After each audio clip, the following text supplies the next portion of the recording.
Howdy everybody and welcome to another adventure. If you remember from last time, we finally got our relic weapon. So the resistance weapon is done, my black mage is ready for Endwalker, but now what are we going to do? And I know exactly what we need to do. We need to go ahead and work on my Gunbreaker. Radovan, Sophie. Now that Mother Mione has made us formal members of the Adventurers Guild, we can start accepting assignments! In fact, we've already been given the details of a potential client in need of a bodyguard or two.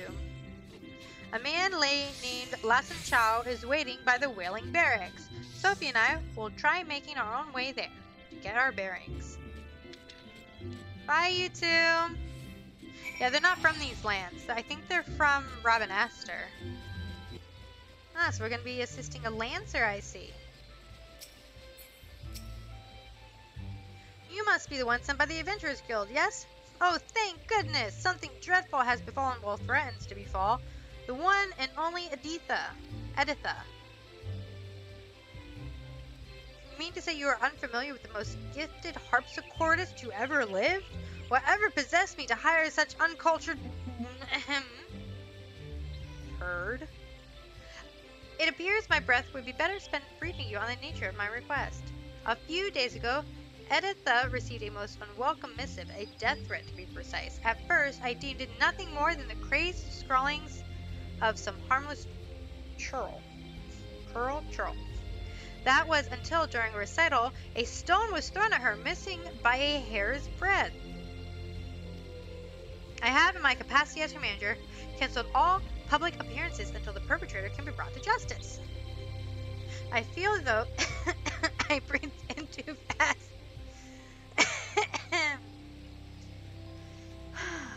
I fear though that my delicate tulip would wither and fail if confined to her dressing room. She has herself expressed a desire to stroll freely beneath the canopies of the Mikote Amphitheater. Keto Amphitheater. I see what's going on. You want us to take for a walk, is that it?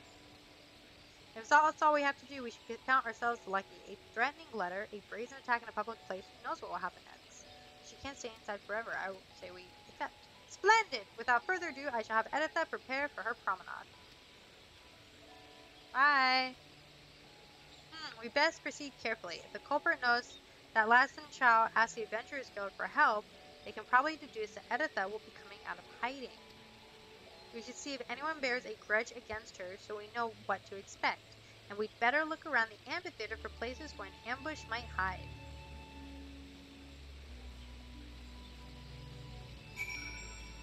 So to the Miketo Amphitheater. Franquette!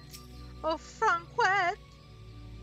No, of her, I certainly do. I would consider myself to be one of her many admirers. In all honesty, I do not care for the way some of the others hoggle her. If rumors about Editha receiving death threats are true, one of those lecherous scoundrels must be behind it. Estain?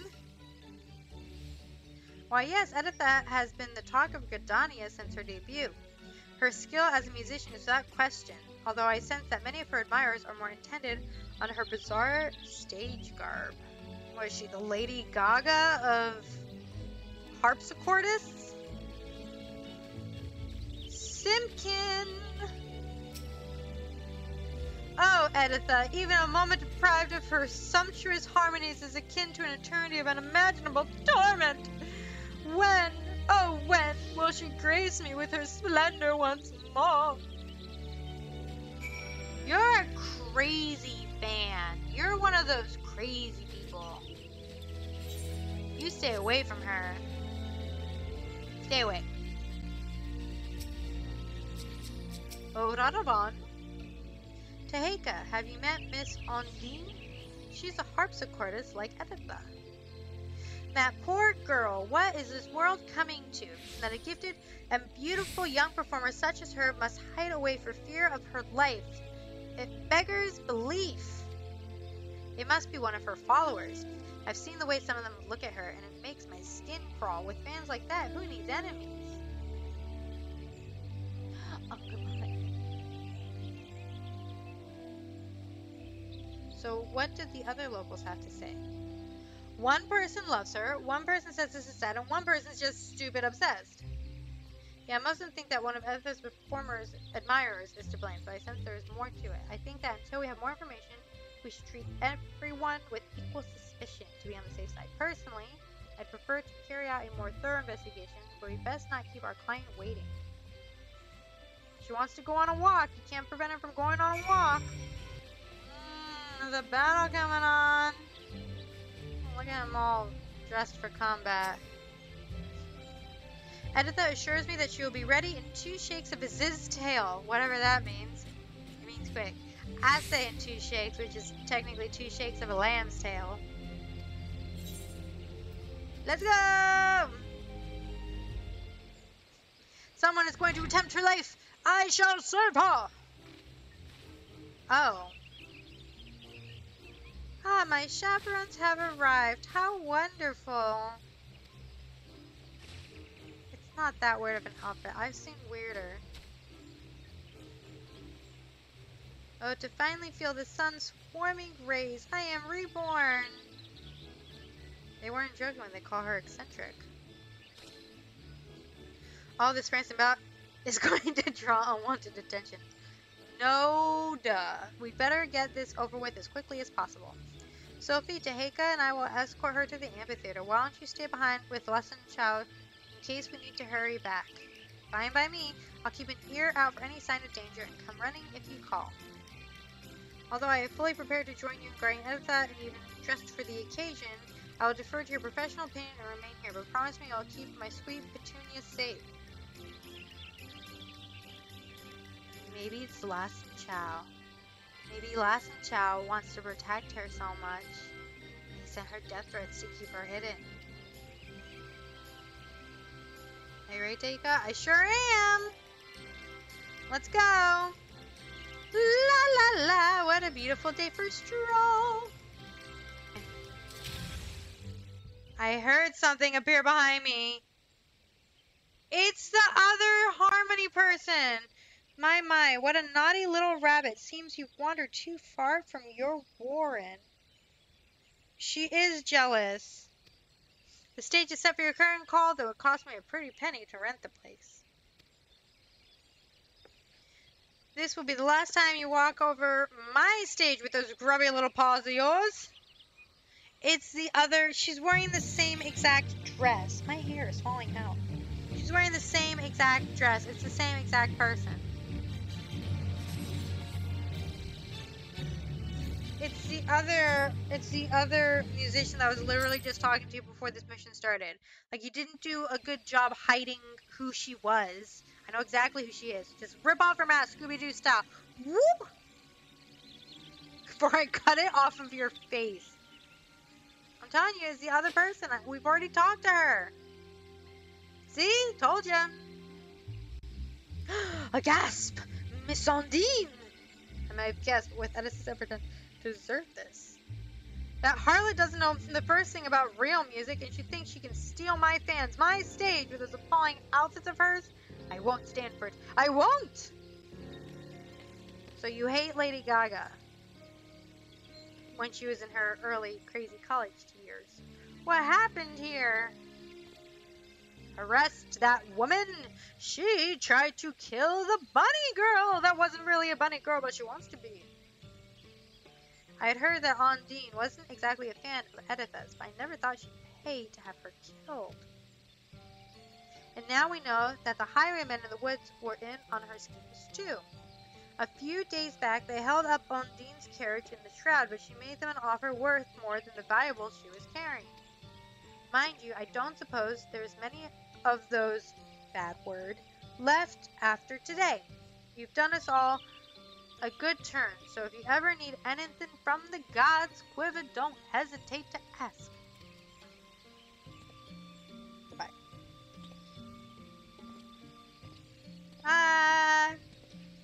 Now that the danger has passed, Editha will at long last be able to make her triumphant return to the Miketo Theater. There's still one thing I don't quite understand. Why did those highwaymen attack me in Radovon in the woods? Maybe it was because of your ears? I imagine Aunt Dean told them how much I love wearing my favorite bunny crown. They probably thought you were me. Oh, that one, those ones aren't real viewers, unless I don't think so. Actually, I was wondering if I might have a word in private with the three of you. But there's four of us. Yes, but if I include you, which I'm not. Ouch! What a mean girl! What have I done to deserve such treatment? Well, I suppose a lady is entitled to her secrets, but before I return to my duties, I wish to express my gratitude for your part in today's events. You have both performed admirably. Poor guy. Now that that pesky manager of mine is out of the way, let's go to the Great Loom Brewery. Okay. What, does she want us to find her a Fantasia so she can turn into a Viera? She probably wants to be a Viera. I mean, she wears fake ears. Here you are. Sorry, I'm stepping all over your pants. I'm sorry. Hello, Editha. What do you need from me? You risked life and limb to protect me, so I feel it's only fair that I explain myself. One moment, please. A Viera in disguise? Oh, she's a sylph! What? These are sylphs. They're a beast tribe. You say she was a sylph from the very beginning? Oh yes, this one feels much more comfortable now. It is fun to use glamours and play the harpsichord, but a little tiring. And this one spent so long in walking one's house, this one nearly died. These ones need sun rays to flourish and live. This is why this one had to go outside, even though dangerous ones were all around. Aww.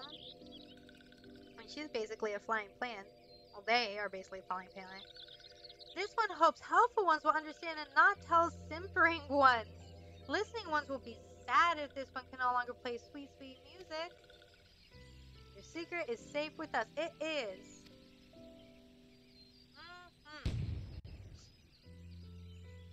I'm so grateful. Promise me you'll come to listen to my harpsichord soon. Yes? Hee. Bye!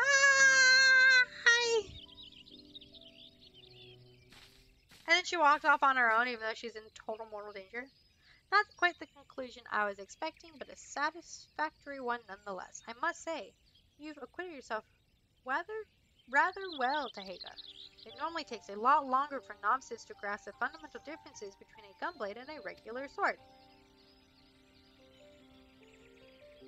It was originally developed by my people in the Third Astral Era. The march of the Allegan Empire had driven us to the barren wastelands, where even survival was a constant struggle. Our queen, Gunhilder, was closely guarded by loyal soldiers known for the unique swords they wielded. She doesn't seem like she's paying attention. Sophie's like, I've heard this before.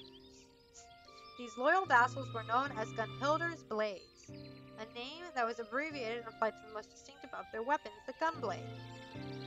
Meanwhile, the Allegans were developing firearms capable of launching projectiles over great distances. As they were similar in appearance to our gunblades, we referred to these weapons as guns, a term which is now commonplace. So effective were these new weapons on the battlefield, the Queen's Guard decided to specialize in smashing through the enemy lines and destroying them as swiftly as possible. Thus did we become known as Gunbreakers. Oh, that's how the name Gunbreaker came to be. They created the gunblade, named after Gunhilder, because they were Gunhilder's blades, gunblades, and because they used these gunblades to destroy the guns that the Allegans were making, they called them Gunbreakers. Oh, she really doesn't care. Look at her. She really is just like, nope, not having this. Even after the fall of the Allegan Empire, these techniques were passed down to each new generation. My clan are the descendants of Gunhilder's royal car, although I am all that remains. It is my duty to see that the art of the Gunbreaker lives on, even if that means entrusting to an outsider such as yourself. Oh, dude, Radovan. I mean, I'm doing exactly what Sophie's doing. If you like history lessons, you two will get along like a house on fire. I best leave it here for the time being. I don't want to overwhelm the lass. The best learning is done in the field, however. As pleasant as Gridania is, I'm eager to see what other city-states have to offer. I suggest Ulta. Their markets have goods from all over the world, and I'm dying to take a look. Ulta it isn't. Sophie and I will go on ahead. When you arrive, seek us out. We shouldn't be hard to find. No, you won't be. Bye, guys. I'll see you in Ulta. That's my city. Alright then. Off to the quicksand. Where are you? Oh, you are inside. Okay. Yep, that's right. You are. What are you wearing? Sophie! What are you wearing? Look at that. You got this cute thing in your hair. Oh, she really took in the lifestyle. It's good to finally get away from that noisy marketplace. Not that this watering hole is much quieter. Still, it's a paradise compared to anything you find in Garlean territory. I think he's just in a sour mood because he can't find any work. You're not wrong there, Sophie. I'll keep looking, though. Taheka, you better train yourself until we find our next client, which with a little luck will be soon. It will be soon, because I'm picking up the next quest right now. Oh! Radovan has found a citizen in need of a bodyguard. The walls that surround the city remind me of my homeland. We built it as a fortress to keep out invaders. Not that made much difference in the end. I'm sorry. I'm sorry you got invaded by the Garleans. Oh, not this again. Perhaps we should lighten the mood by sharing our recent bit of good news. Ah, yes, it looks like we found our next client. Nothing has been decided, but a lady named Oriel is waiting for us near the gates of Thal. We will meet you there. Is it another escort mission? Is Gunbreaker just a series of escort missions? Because that's going to get really old really fast. Hello, Oriel. Oh, hello, Timmy. Timmy! You're the bodyguards, right? We need your help. It's my husband. After he walked out, I thought I'd seen the last of him, but now you've got to keep him away from us. Aw, not sure we're qualified to settle domestic disputes. Radovan, this sounds serious. Hear her out, will you? Okay. Very well, my apologies. Continue. His name is Gerard. He won't leave us alone, and he's jumping out to harass us when we're by ourselves. If we were to go outside the city gates, I'm sure he'd follow, and when he does, I want you to scare him off. Adal will show himself if he sees you have bodyguards. We'll wait somewhere nearby. When the moment is right, we'll give him the fright. When the moment is right, we'll give him a fright. He won't forget in a hurry. Yes, that ought to work. Tim and I will leave through this gate. You should find a hiding place. It's time that... bad word. Excuse my language. Learned his lesson.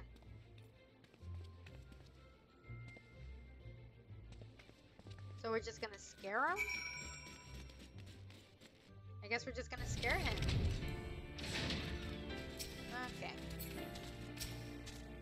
There they are. I see them.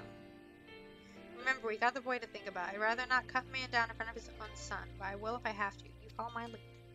We're just gonna give him a scare. Be like, booga wooga wooga. Leave them alone. This is a dispute. Get away from her! What? Who the bloody hells are you? Friends of Oriel, now walk away while you still can. I only want what's best for my boy. Your boy? You've got no right to call him that. He belongs to me. What? Belongs to you? He's the father. This is your final word. Bother them again and you won't live to regret it.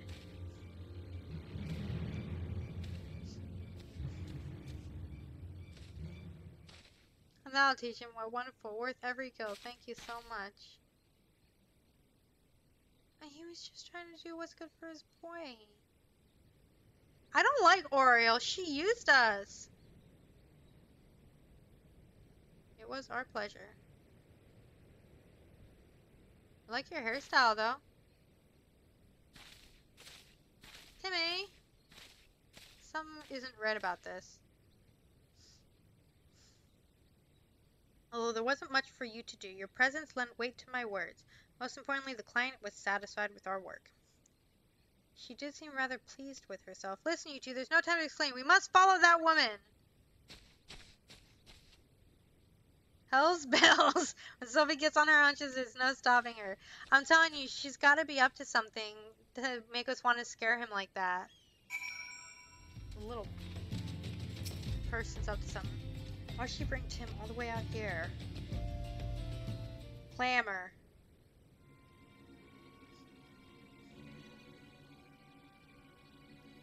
Is she gonna sell him? What are we supposed to do with a runt like this? She's gonna sell him! If we feed him up, it might be worth some. She's selling her child, we have to stop them. Wait, is that? Enough of this! Stay away from my son! Son, eh? Should keep this out, mate. Too late now. I knew she was up to something. Oh, they're beating him up and wanting to protect his son! No! Quickly, we've got to help him! What the heck? Not Dahika, it's up to you. Did he get sick? Is he hurt?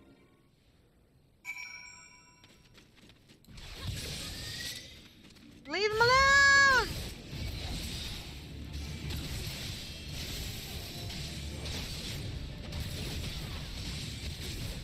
Come, Alexander, assist me!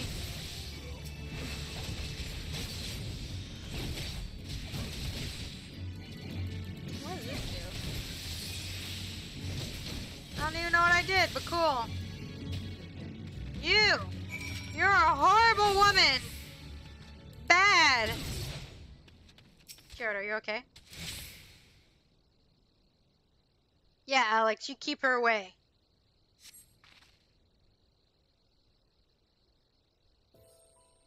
We're so sorry for siding with her. You saved us. How can I ever... Daddy!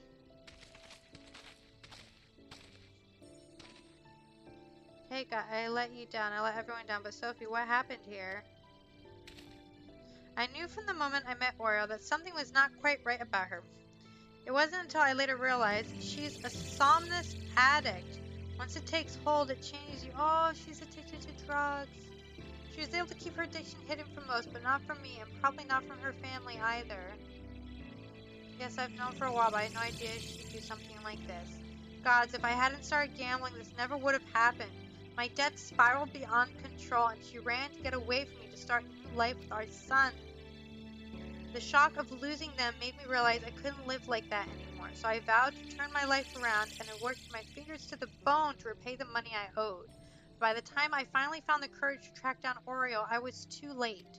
She made new friends, the worst sort of friends, and had to resort to God's only knows what to make ends meet. It became too much to bear, and somnus was her only escape. Nothing else mattered to her, not even her own child. Aww. So you see, it wasn't only my life I'd ruined. I made her who she is today. That's why I don't have it in me to hate her. What will you do now? I plan to send her to Frondale's Frontistery. They can free people like Oreo, although it costs more than most folks can afford. Saving should cover for a short while at least. We'll take it one day at a time and see how she responds to the treatment. I know she might never recover, but I can't give up on her. Obviously, she's not in a fit state to look after Tim, so she'll be living with me. Aww. You could have been killed confronting those slavers. If you wind up dead, there'll be no one to look after the boy. From now on, think before you act. I will, I swear. Thank you for everything you've done. Gotcha. Oh, that's sad. He had a gambling problem which drove her away. She couldn't handle being a single mom, so she went to drugs to relieve her pain. That poor child. Sophie's quick thinking may have saved him on this occasion, but I fear their hardships are far from over. I, on the other hand, only succeeded in disgracing myself again. It's not your fault, Radovan. I think you owe Dahika an explanation, though. Yeah, why did you keel over? If you're fighting side by side, there's something you should know. Though I served as an Imperial conscript for a time, after I disobeyed a direct order, I was sentenced to solitary confinement for over a decade. Jeez! Like many of my inmates, I was forced to wear a Magitech collar. Oh. The wardens could use them to administer a severe electric shock anytime they pleased. And please them it did. The paralysis would eventually wear off. Even now, years after removing the collar, my whole body will still suddenly seize up. It's as though the pain never left me and could reawaken at any moment. He has PTSD from being a war prisoner. Thankfully, my condition appears to improve somewhat since leaving the Empire. Perhaps one day I will be free of it, but until then there is no telling when it might strike. Radovan saved my bacon more times than I can count, so it's only fair that I do the same for him. We've been through thick and thin ever since the first time we met in that Garlean jail. I was awaiting execution along with the other captured members of the Resistance, as well as various insurgents and undesirables. Among them were several somnus addicts. Even in an Imperial jail, there are ways to get your hands on it. When I saw Oriole, I couldn't put my finger on it at first, but she had the same look in her eyes as those lost souls. I really like those flowers in your hair. They're really cute. I know it's distracting from this sad story, but they are really cute. Anyway, where was I? So, Radovan had been meaning to escape ever since he was first imprisoned, and was secretly digging a tunnel, a few ilms each night over the course of 10 years. And then they escaped. The only thing was, it went the wrong way. That night, he suddenly burst through my wall. Why did you have to tell her that? You know, I'm far from proud of my miscalculation. Well, things worked out in the end, didn't they? The other inmates made such a racket when you came crashing in. It drew the attention of the wardens, and all hells broke loose. In the confusion, Radovan and I forced our way past the guards, and by some miracle, we managed to avoid the searchlights, and eventually we were free. Free to return to my wife and child, to my homeland, or so I thought. I'd been rotting away in a Garlean cell. Everything I knew, everything I loved, had been taken. It should have been there, but I couldn't even. Ah, enough of this. We've spoken over long as it is. Well then, where to next? I think I've had my fill of Olda. Let's say we make our luck for Limsalominsa. I'm sure a change of scenery will do us a world of good. Yes, I like the sound of that. Let's reconvene at the local Adventurers Guild. That's sad. Well, I guess we're gonna continue at the Drowning Wench then. We're just gonna stop here for now. Yeah, so, on that note, I hope everyone has a good night. Bye-bye!